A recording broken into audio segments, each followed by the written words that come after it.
संघर्षों के साए में इतिहास हमारा पलता है।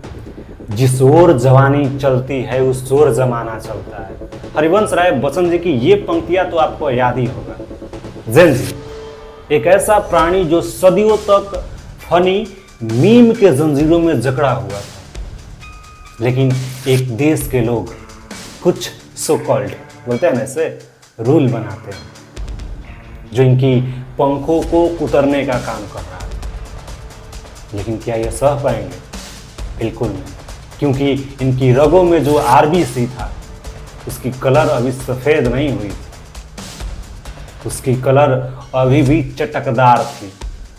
किसी नेता या सरकार की चटुकार नहीं, और फिर एक चिंगारी आती है क्रांति की, जिसकी लपेटे में संसद सहित सांसद जी का मकान भी आ जाता है।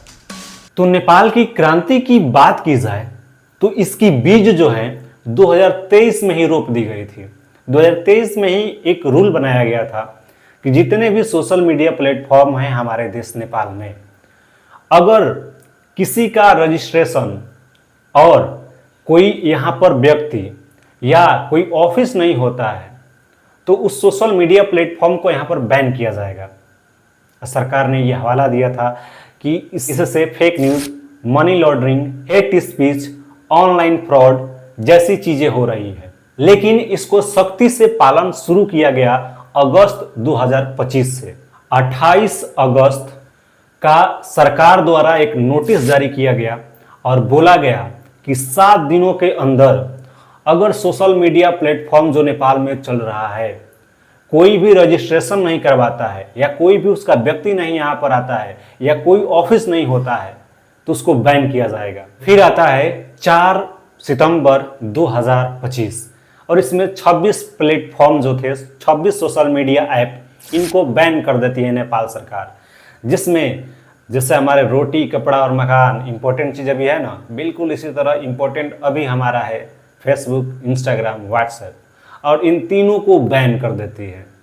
अब कंप्लीट नेपाल के लोगों को, युवाओं को जबरदस्त बेचैनी होती है और सड़क पर उतर जाते हैं और सांसद जो भवन है, संसद भवन नेपाल की, वहाँ पर घेराव कर देते हैं। फिर वहाँ पर होती है पुलिस और आंदोलनकारियों के बीच झड़प। फिर आंदोलनकारी और पुलिस के बीच जब नेपाल में झड़प होता है तो नेपाल की जो पुलिस है वहाँ पर क्या गलती करती है कि ना ही वाटर कैनन का इस्तेमाल करती है, ना ही रबर बुलेट का इस्तेमाल करती है, और ना ही फायर ये जो धुआं वाला गैस होता है इसको यूज करती है। डायरेक्ट 19 लगभग लोगों को सीधा सिर पर हेडशॉट मारती है। लगभग 19 लोग वहाँ पर मर जाते हैं और 19 लोगों की मौत की जब खबर चारों तरफ फैल जाती है तो ये आंदोलन जो है जबरदस्त रूप ले लेता है। फिर जो नेपाल में हुआ वो तो सबको पता ही होगा। जबरदस्त वहाँ पर नेताओं की पिटाई की जाती है, संसद में घुसकर संसद को आग लगा दिया जाता है, बहुत सारे के सरकारी भवनों को आग लगा दिया जाता है। लेकिन ये नहीं करना चाहिए था, संसद को आग लगाना नहीं चाहिए था क्योंकि वो सरकारी संपत्ति थी, आपको सरकार नष्ट करना चाहिए था सिर्फ। और ये आंदोलनकारियों ने बाद में माना भी है अपनी गलती। लेकिन क्यों ये नोटिस जारी करके सभी ऐप को बैन किया गया? तो इसका प्रमुख कारण था फर्स्ट, नेपो किड्स और नेताओं को एक्सपोज करना ज़्यादा हो रहा था नेपाल में। नेपो किड्स जो है, नेताओं के बच्चे जो हैं विदेश में ज़बरदस्त सेल्फी ले रहे हैं, लग्जरी कार में घूम रहे हैं, समुद्र तट पर वीडियो शूट कर रहे हैं और इंस्टाग्राम पे डाल रहे हैं, जिससे नेपाल के युवक जो हैं देख रहे हैं। नेपाल में बहुत सारे करप्शन भी थी जिसको लेकर बहुत सारे यूट्यूब चैनल जो थे सोशल मीडिया के द्वारा विरोध उत्पन्न कर रहे थे। इसको कंट्रोल करने के लिए ये सभी ऐप को रजिस्ट्रेशन करवाना शुरू करती है। जब हम फर्स्ट वर्ल्ड वार पढ़ते हैं तो फर्स्ट वर्ल्ड वार का तात्कालिक कारण जो था, सिराजो में जॉर्ज फर्डिनेंड की हत्या थी। बिल्कुल उसी तरह जब हम नेपाल क्रांति के बारे में बात करते हैं तो इसकी तात्कालिक कारण जो है 26 प्लेटफॉर्म जो है सोशल मीडिया की, ये बैन होगी। लेकिन सिर्फ यही एक कारण नहीं था, इसके पीछे और बहुत सारे कारण थे जिसके कारण ये हंगामा हुआ। सिर्फ एक कारण एप्लीकेशन बैन से ये हंगामा कंप्लीट नहीं हुआ है। जैसे फर्स्ट वर्ल्ड वार में, सेकंड वर्ल्ड वार में भी पढ़ेंगे होंगे, इसके पीछे बहुत सारे कारण थे, लेकिन वो सिर्फ आगे ये जो 26 प्लेटफॉर्म बन हुआ है ये तत्कालिक कारण था। तो उसके और कारण के बारे में बात करते हैं। वीडियो में हम लोग नेपाल क्रांति के 6 कारणों के बारे में बात करेंगे। फर्स्ट है, सही समझे आप, बेरोजगारी। तो नेपाल की अगर बेरोजगारी की बात की जाए तो लगभग हर एक 5वां बच्चा, नेपाल की हर एक 5वां बच्चा जो है युवा में बेरोजगार है। और वहीं बेरोजगार युवक जब नेपो किड्स नेताओं की बच्चों को सेल्फी देखता है, फोटो देखता है, तो क्या होगा? क्रांति तो होनी तय ही है भाई साहब।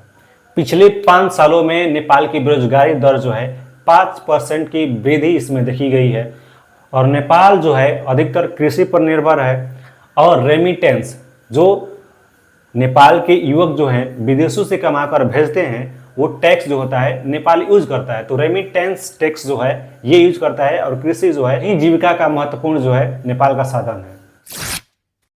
सेकेंड नंबर, राजनीति अस्थिरता। मतलब अभी नेपाल में कोई भी पार्टी जो है बहुमत में कभी नहीं दिखी। हमेशा किसी न किसी के साथ गठबंधन करके और सत्ता में आती थी। और ये जब गठबंधन होता है तो समझते हैं आप, सिर्फ कुर्सी का लड़ाई होता है, विचारधारा खत्म हो जाता है। वहाँ पर कोई भी पार्टी किसी और के साथ गठबंधन कर लेती थी अपने पीएम बनने के लिए। 1990 से 2002 तक 10 पीएम बदले और 8 गठबंधन चेंज हुई, इस पार्टी से उस पार्टी के साथ, उस पार्टी से इस पार्टी के साथ। और 2008 से 25 तक की बात की जाए तो 14 पीएम बदल चुके हैं। लेकिन 14 अलग अलग पीएम नहीं, वहीं 3-4 पीएम होते हैं जो बार बार रिपीट करते हैं। और 1 साल, 2 साल, 3 साल लगातार ऐसे करके 5 साल कंप्लीट तो हुआ ही नहीं है। 2008 से 2025 तक 14 पीएम बदल गए हैं। केपी शर्मा ओली 4 बार, रामदयाल प्रचंड जो हैं 3 बार आ चुके हैं, शेर बहादुर देउबा और गिरिजा प्रसाद कोइराला ये 5-5 बार वहां पर पीएम रह चुके हैं। तो यही जो है रिपीट करके पीएम बन रहे थे। तो वहां के लोगों का इनकी विचारधारा समझ ही नहीं आ रहा था कि कौन किस विचारधारा से चल रहा है। जिस पार्टी में बहुमत नहीं होता था ये गठबंधन करते थे, पीएम बनते थे, कोई वित्त मंत्री अपने आप में ये सभी जो है बांट लेते थे कि ये बनेगा, ये मंत्री ये बनेगा, बस। तो जहां भी ऐसी पार्टियों, मतलब ऐसे गठबंधन होते हैं, पार्टियां बदलती हैं, तो वहां पर के लोगों का जबरदस्त शोषण होता है। क्योंकि नेता को पता है कि अगली बार हम आएंगे या नहीं आएंगे पता नहीं, तो चलिए इसी में लूटपाट कर लेते हैं, मजा आ जाएगा। तो बस अपनी देखते हैं वो। भ्रष्टाचार। 2010 में माधव कुमार पीएम थे। उन पर आरोप लगाया गया कि जो भारत की पतंजलि कंपनी है रामदेव बाबा की, इनको आवश्यकता से ज़्यादा जमीन दिया गया था। और फिर बोला गया था कि बाद में आप बेचकर मुझे कुछ लाभ दे दीजिए। CIA ने ये रिपोर्ट आरोप लगाया है, उनकी मैं लिंक नीचे दे दूंगा, पढ़ लीजिएगा। फिर एक आता है ललित निवास घोटाला। इसमें भी माधव कुमार का नाम आया था। और ये बहुत ज़बरदस्त बड़ा घोटाला था। 300 लगभग व्यक्तियों का नाम इसमें था, जिसमें माधव कुमार का भी नाम था। और ये जो था सरकारी भूमि को व्यक्तियों के नाम पर किया गया था, ललित निवास घोटाला। फिर पुष्प कमल दहल प्रचंड जो है, ये तो ज़बरदस्त है भाई। इन पर, इनके कई रिश्तेदारों पर सोने के तस्करी का आरोप लगाया गया था। कृष्ण बहादुर महारा, इन पर भी 2024 में सोने के तस्करी के आरोप में इनको गिरफ्तार किया गया। उनके बेटे राहुल 9 केजी सोने के तस्करी के आरोप लगा इन पर। पूर्व उपराष्ट्रपति नंदा बहादुर पुन के बेटे दिवेश पुन को भी सोने के तस्करी में गिरफ्तार किया गया था। चौथा प्रमुख कारण है परिवारवाद। नेपाल की राजनीति में देखें तो परिवारवाद जबरदस्त है भाई। देखिए, शेर बहादुर देउबा पीएम है, पीएम थे। इनकी पत्नी अर्जू राणा सांसद और इनकी सास प्रतिभा राणा जापान में राजदूत। जबरदस्त सीक्वेंस। इनकी लिस्ट थोड़ी लंबी है, थोड़ा सा गौर कीजिएगा। गिरिजा प्रसाद कोइराला पीएम, इनके भतीजा दुर्गेश मान सिंह कोइराला ये राष्ट्रीय योजना आयोग के अध्यक्ष थे। इनके एक और भतीजा महेश आचार्य वित्त मंत्री। इनकी बेटी सुजाता, शेखर शशांक ये भी पॉलिटिक्स में एक्टिव थे। पुष्प कमल दहल प्रचंड, नाम बड़ा, फैमिली का बैकग्राउंड थोड़ा देखिए इनका। इनकी बहू बीना मगर इसमें एक्टिव थे। महेश दहल ऑस्ट्रेलिया में राजदूत। नारायण दहल नेशनल असेंबली का चेयरमैन।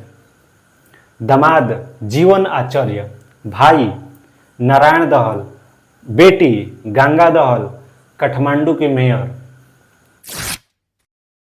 और नेपो किड्स, ये सब तो तबाह कर दिया था भाई नेपाल को।